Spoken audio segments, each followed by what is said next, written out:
ఇందులో చూపిస్తారు. కాబట్టి బేసికల్గా వచ్చేటప్పటికి ఈ రెండు సినిమాలకు ఉన్నటువంటి సారూప్యత ఈరోజు యూట్యూబ్లో కనుక చూసుకుంటే మహాబలుడు సినిమాని చాలామంది చూస్తున్నారు, వ్యూస్ పెరిగిపోతున్నాయి.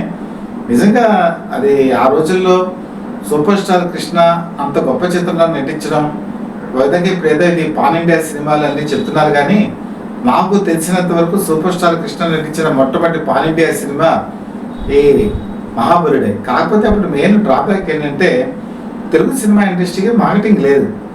అది కేవలం మనకి మ్యాక్సిమం బెంగళూరు వరకు మాత్రం సినిమాలు వెళ్ళేవి, ఒరిస్సాలో కొన్ని ప్రాంతాలకు వెళ్ళేవి.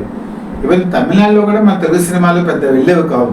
కానీ ఈరోజు మార్కెటింగ్ పెరిగింది, టెక్నాలజీ ఇంత పెరిగినా కూడా మీరు ఒక్కసారి మిరాయి సినిమా, మహాబలుడు సినిమా రెండు కంపేర్ చేసి పక్కన చూడండి. మహాబలుడు కూడా ఈరోజు మిరాయి తీసిన క్వాలిటీలోనే ఉంటుంది, కాకపోతే అది బ్లాక్ అండ్ వైట్, ఇది కలర్.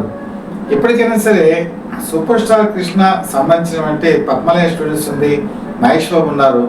ఈ మహాబలుడు సినిమాని కనుక కళ్ళలోకి చేసి ఆ డిజిటల్ ఎఫెక్ట్స్ కనుక కొంత యాడ్ చేయగలిగితే ఈ సినిమా ఇప్పటికీ కూడా అద్భుతంగా, చాలా 4 ట్రాక్ సౌండ్ సిస్టమ్ కనుక పెడితే అద్భుతంగా ఉంటుంది. ఆ దిశగా కొన్ని కృష్ణ సినిమాలు కూడా మనం చేయగలిగితే, మాయాబజార్ ఒకప్పుడు అలాగే చేశారండి.